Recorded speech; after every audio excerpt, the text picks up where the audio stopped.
Bom dia, a paz do nosso Senhor Jesus Cristo. A palavra de Deus em Êxodo capítulo 13 vai contar a história do povo de Israel quando eles ainda estavam presos lá no Egito, debaixo daquilo que a Bíblia chama de servidão. Essa palavra servidão, ela vai bem além do que servir, segundo a própria vontade, mas tratando de uma escravidão propriamente dita.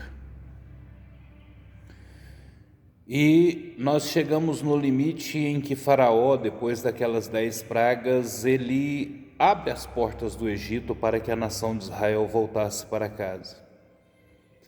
E a Bíblia me chama a atenção, no capítulo 13, quando ela diz que quando Faraó deixou o povo ir embora, Deus não o levou pelo caminho mais curto, mas Deus guiou a nação de Israel pelo caminho mais longo, para que eles, vendo a guerra, não tornassem para trás e não quisessem realmente voltar ao Egito. Uma frase tão simples, porém de um grande ensinamento. Às vezes nós nos perguntamos por que as coisas demoram tanto a acontecer na nossa vida. Às vezes nós questionamos, e eu costumo dizer que um dos versículos principais e mais difíceis de serem entendidos dentro da Bíblia e serem cumpridos dentro da Bíblia é o de Eclesiastes capítulo 3, onde a Bíblia diz que tudo tem um tempo e tudo tem um propósito. Nem sempre aguardar o tempo de Deus é muito fácil. Eu costumo dizer que nós somos imediatistas, Nós gostamos de tudo para ontem. E é verdade que quando somos acometidos de uma enfermidade, quando nós somos acometidos de uma doença, quando nós somos acometidos de uma grande tribulação, é bem verdade que nós gostaríamos que aquilo tivesse um fim imediato.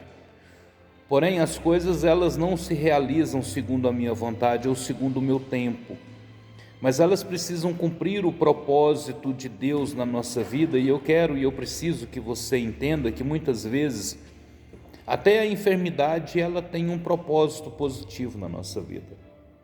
De repente, dentro da enfermidade, nós aprendemos mais a confiar em Deus, nós aprendemos mais a esperar em Deus e ter a certeza que a cura e a bênção só vem das mãos dele.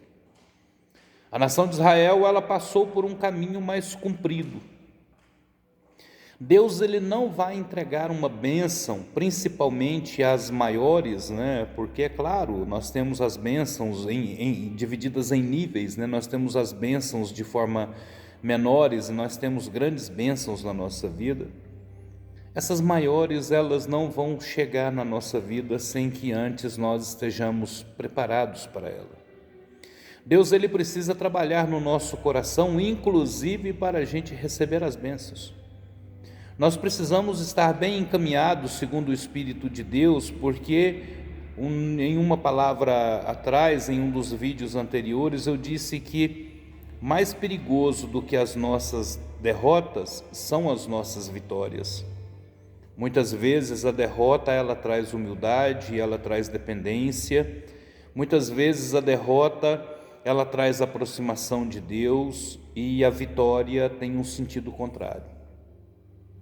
O colecionador de vitórias, ele tem a má natureza de querer se afastar de Deus.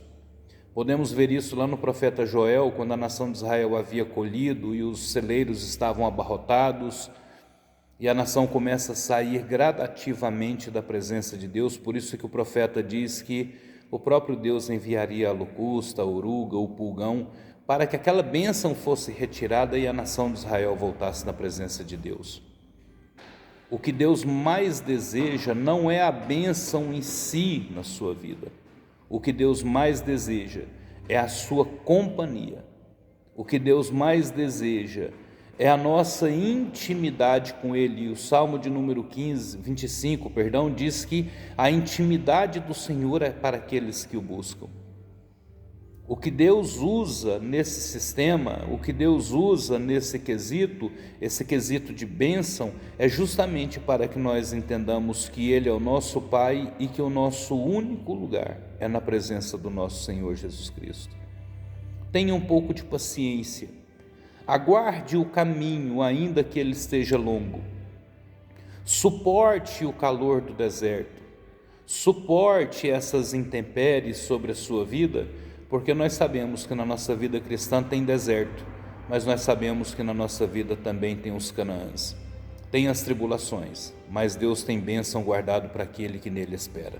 Que o Senhor te abençoe e te guarde, que o Senhor faça resplandecer o seu rosto sobre ti e tenha misericórdia de ti, que o Senhor Jesus sobre ti levante o teu rosto e te dê a paz. Deus abençoe a todos, em o nome de Jesus.